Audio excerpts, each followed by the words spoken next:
Hey, right guys, the potato, backbone of British cooking for centuries. It's humble, it's hearty, and it's endlessly adaptable. Many different varieties and shapes and sizes. Flavours, taste, waxy, floury. Anyway, to quote Samwise Gamgee from Lord of the Rings, boil 'em, mash 'em, stick 'em in a stew. But today, from across the British Isles, they're being transformed into something far more personal, the potato cake. From the TATTIE scones of Scotland to the TATTIE from Wales, the two different boxties from Ireland, each region has its own take shaped by local ingredients, traditions and a bit of culinary stubbornness. I'm making them all and seeing how these simple spuds tell a story of place, pride and comfort. Let's get upstairs and get started.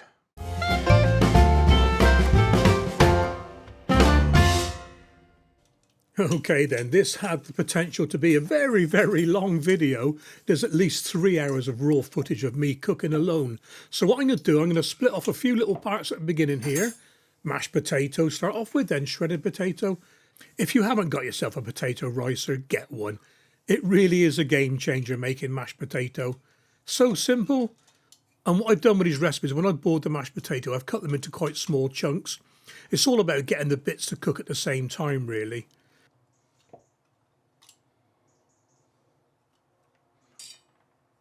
And there we are, perfect mashed potato, no butter, no salt, no milk, no nothing, just mashed potato. There's only one recipe that needed mashed potato where I didn't use the ricer and I used the classic masher, and you'll see that in a bit.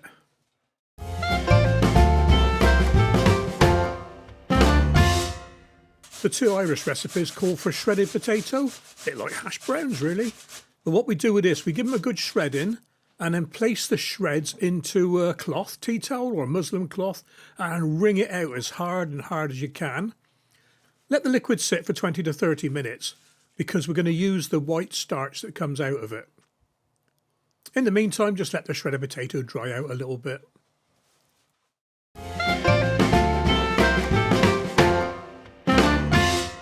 Okay then, let's start up north in Scotland with the TATTIE scone, as essential to a Scottish breakfast as a haggis is to Burns night. And while the butter's melting, a quick look at the ingredients: 500 grams of cold mash, 130 grams of plain flour, 20 grams of butter, a teaspoon of salt.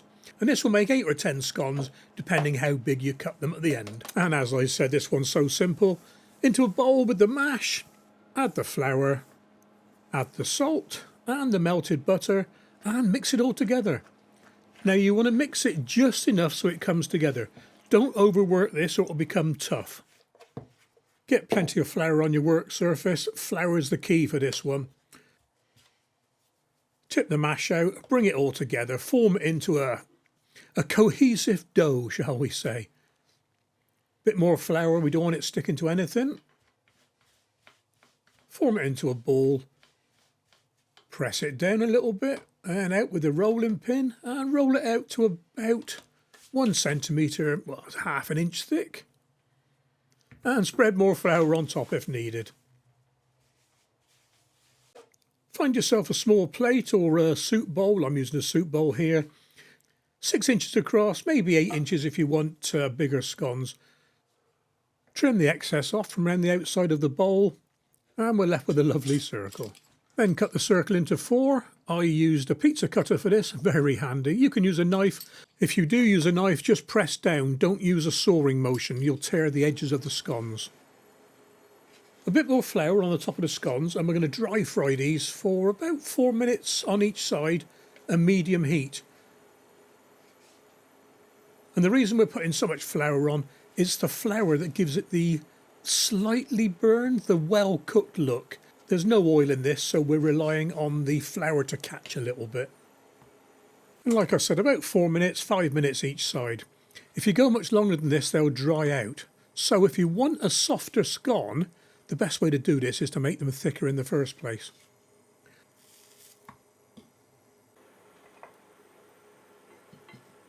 A quick check on the second side and yep, they're done.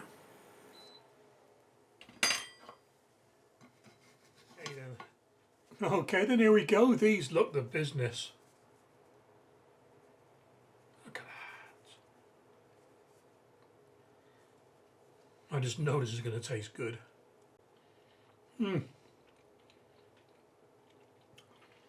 There we are. Quite possibly the simplest one there. Quickest to make, certainly. And we'll have a chat about them all at the very end.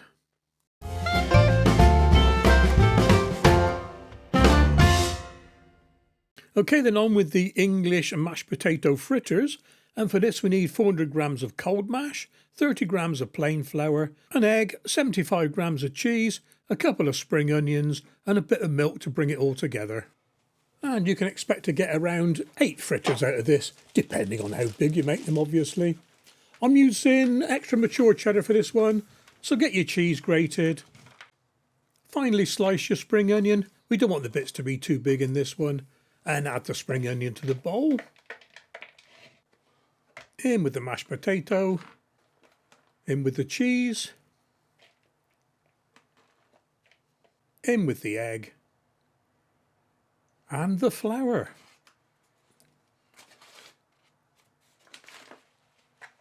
Give it a good mix in to bring it all together. We're aiming for a stiff dough again. Add a splash of milk if needed. I needed some just to help it come together a little bit. It was a little bit dry, my mix. Tip the dough out onto a floured work surface and bring it all together with your hands. Again, don't work it for too long, it'll become tough.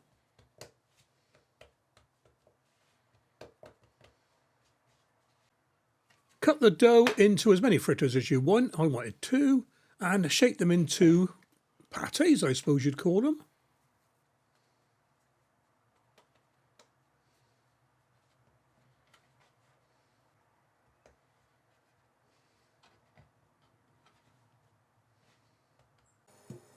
Get your frying pan on medium heat and add a splash of oil.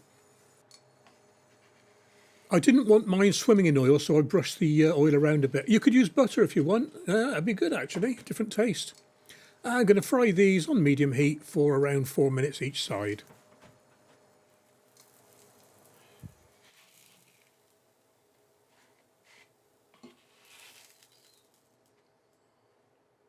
Okay then, English and mashed potato fritter. Bit of cheese, bit of onion, loads of mashed potato. Here we go.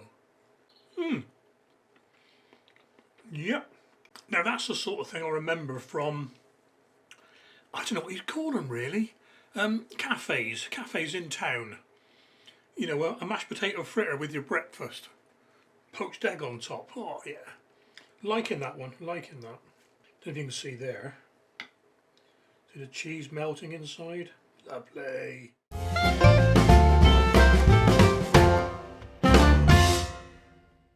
And on to the Isle of Man, or Manx potato cakes. The Celtic and Norse roots of these little cakes is reflected in their fiery taste. 500 grams of hot mashed potato, 100 grams of self-raising flour, 30 grams of butter, 1 egg, 100 grams of grated cheese, half teaspoon of salt and 1 teaspoon of pepper. And this will make about 9 or 10 cakes. Another simple one this. Just chuck it all into a bowl and mix it in together. So that's the hot mashed potato. Yes, it's hot mashed potato this time. Salt, pepper, egg, softened butter, in with the cheese and self-raising flour. Make note, it is self-raising flour this time. We want a little bit of lift to the cakes. Only add as much flour as you need to bring the potatoes together. You can always add a little bit more later on if needed. Needs to be soft and not sticky. Too much working and too much flour will make it tough.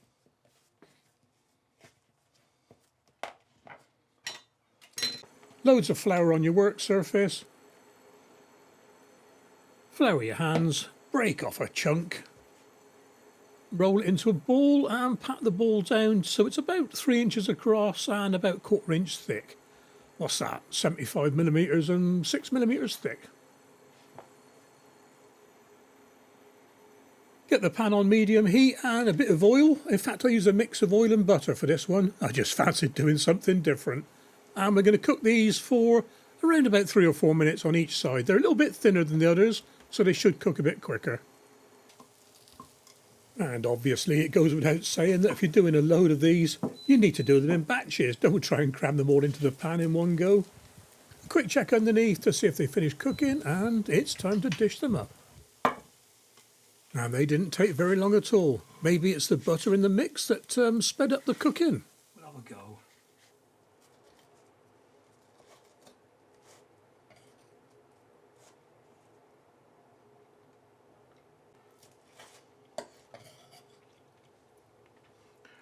Yeah, I'm liking that one. The extra pepper does it for me.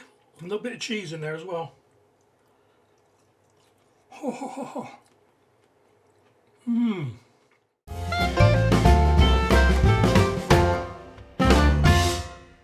And for these Welsh potato cakes, or TATTIE, we need 500 grams of cold mash, 100 grams of plain flour, 30 grams of butter, teaspoon of salt, 2 teaspoons of sugar, it's a sweet one this, teaspoon of baking powder and a little bit of milk to bring it all together.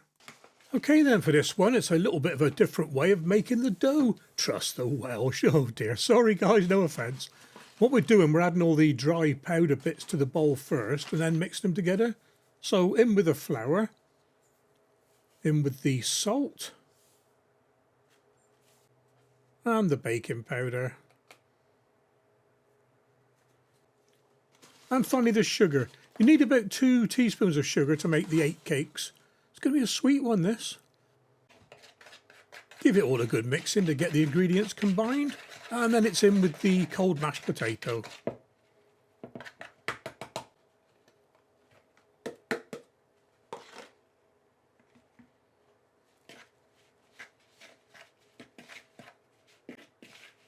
Mix this well to combine the ingredients and add the melted butter and a splash of milk.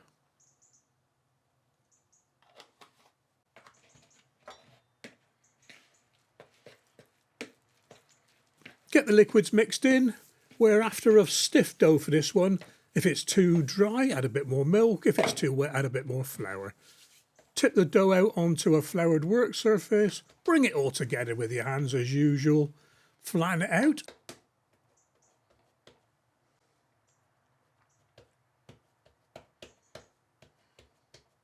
And we're going to use a pastry cutter to cut out nice neat rounds for this one.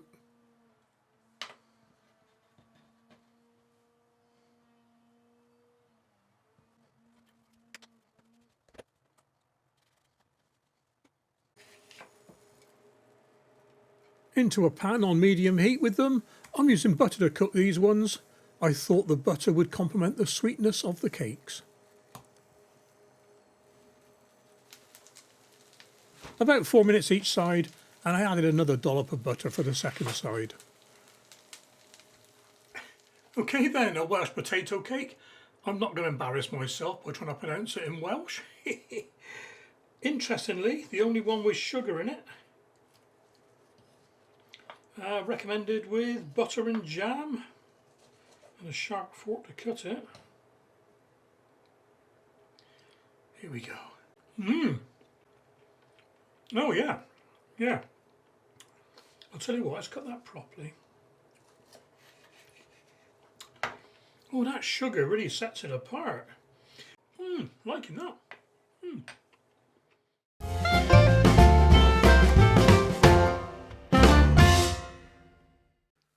Okay, we're down to the Channel Islands now, where British comfort food gets a bit of a French influence with these crispy mashed potato cakes. And this is the dish where we're going to use a potato masher rather than the ricer. So for this we need 500 grams of hot boiled potatoes, an egg, a couple of spring onions finely sliced, 50 grams of cream cheese, a tablespoon or so of yoghurt or soured cream, and a teaspoon of lemon juice. So grab yourself a bowl. In hindsight, I'd have been better off with a bigger bowl or a bowl with a flatter bottom, because the masher was a bit pushed to get in there. So in with the hot potatoes, in with the cream cheese, in with the yoghurt or soured cream. I wonder if this would work with creme fraiche. Don't know. In with the lemon juice, in with the chopped spring onion, scallions,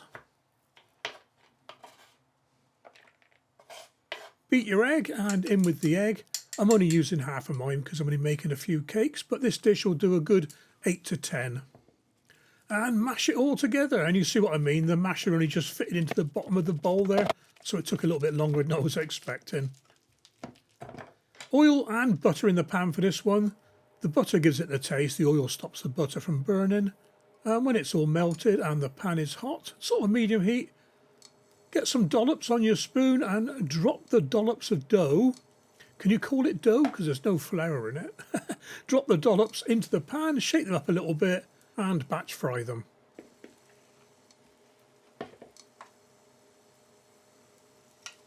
These took a little bit longer than I thought they would actually, 6 to 7 minutes each side.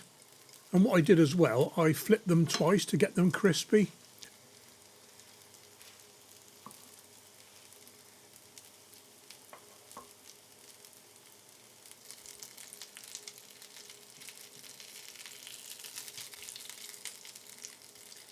So there we are, maybe 15 minutes cooking time in all. Ready to serve up.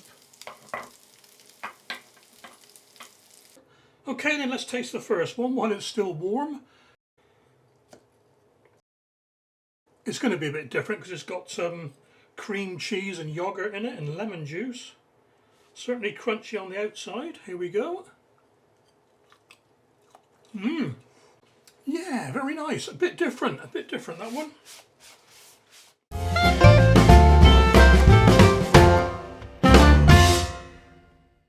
And here we have the first of the two boxties from Ireland, and this one is from the south of Ireland, not southern Ireland, the south of Ireland. And for this we need 225 grams of cold mash, 1 shredded potato, 150 grams of plain flour, 1 egg, and a tablespoon of milk. Apologies here guys, I've got a bit of lost footage. All I've done so far is add the flour to the shredded potato and give it a good mix in, and then add the mashed potato and mix it all together again.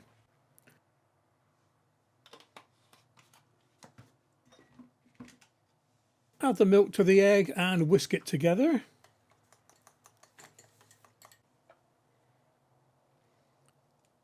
And add a bit at a time to the potato mix. You can add a bit of salt and pepper for seasoning at this point if you want.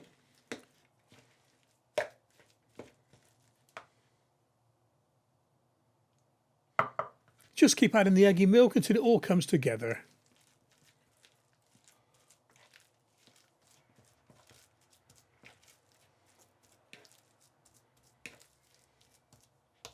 Tip the mix out onto a floured work surface, bring it together a little bit more, and then pull off a bit to make individual pâtés.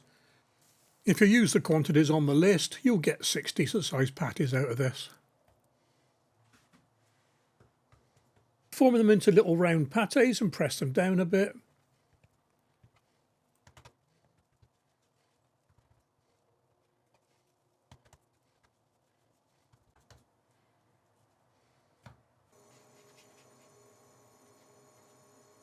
And fry them on a medium to high heat, 4 to 4.5 minutes each side. You can use whatever cooking oil you prefer for this one.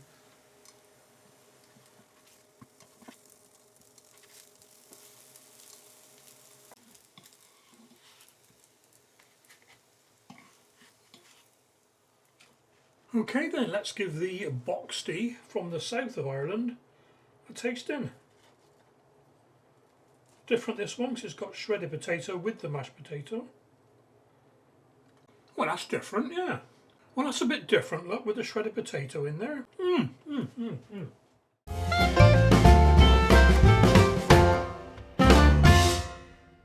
Now this boxty comes from the north of Ireland where they prefer to use just shredded potato.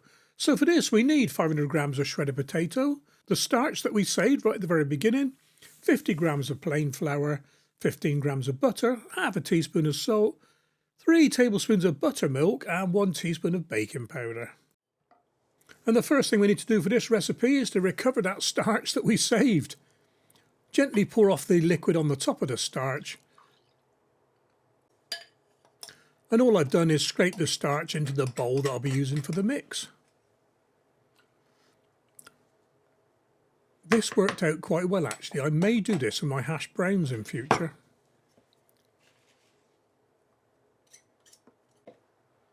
In with the shredded potato, give it a mix in. I wanted to get the starch mixed back in with the potato before everything else went in.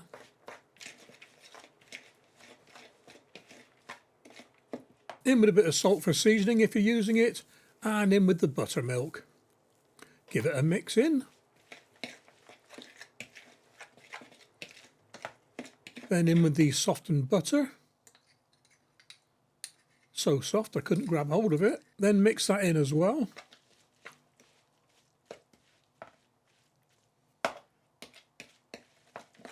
And in with the baking powder. Have a guess what's next? Yes, we're going to mix it in. In with the flour finally, and all we're doing is adding enough flour just to bring the mix together into clumps. You'll see what I mean in a second. Not quite enough yet.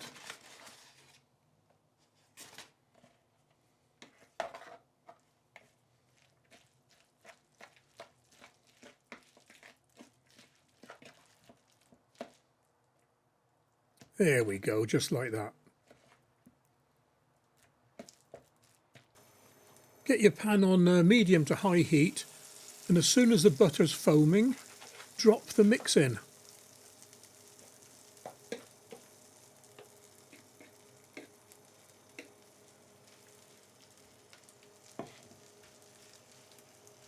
Shape it around a bit so it fills the pan. Then turn the heat right down. We're going to cook this on a really, really low heat. It's going to take 15 minutes each side. Keep checking underneath, make sure it's not burning, and when it's ready, flip it over by whatever means you see fit. I used an omelette spatula.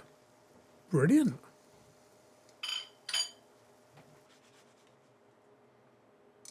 Okay, let's grab a bit of this. Now this one is shredded potato and flour only, a bit of milk and that. Now this reminds me more of a posh hash brown. That is nice. Can't have a favourite because they're all different. They're all for different purposes, if you know what I mean. Oh, a bit more. But that one is a double diggy thumbs up. Liking that one.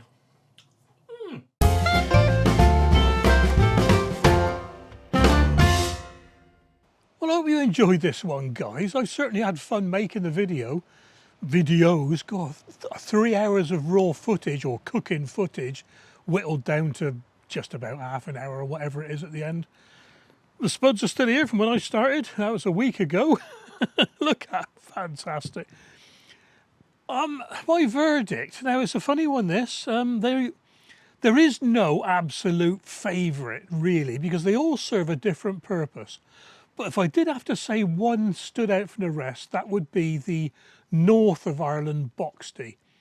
I just liked it. It was one big one, crunchy on the outside, soft in the middle, very, very nice, almost like a posh hash brown.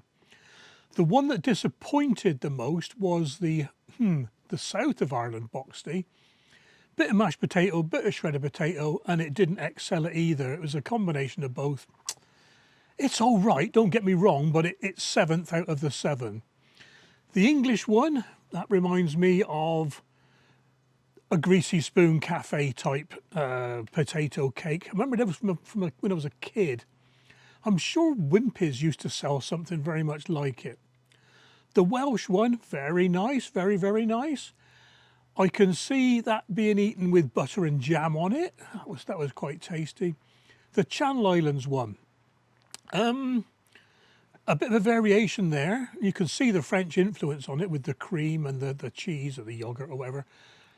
Maybe that would go with a more continental type dish, not your basic British, I'm not going to say fry up, yeah, fry up. What's that? Isle of Man. Oh, I love the Isle of Man one, sorry. That's got to be up there, probably about second, I'm not sure. I just love the pepper in it. It's so simple, such a simple one. But that pepper in it, I would never have thought of putting that much pepper into such a small dish. And it wasn't a burning pepper, it was just nice, you know? The Scottish TATTIE scones, well, fantastic. So simple And that just reminds me of my time in the Navy when I was up in the submarine base in Scotland. Going down to Helensburgh after coming off watch or going off shift, back to the digs, stopping at a cafe, and there they were, TATTIE scones with the breakfast and the Lorne sausage, the square sausage. So what we got? English, Scottish, Welsh, Irish, Channel Islands. Yeah, so that's all of them to work it all out. I hope you get to give some of these a try, guys. I'll try and put most of the recipes in the description. It might be a bit awkward because you're limited to 5,000 words, but we'll see how it goes, eh? Take care, look after yourselves, and I'll catch you on the next recipe.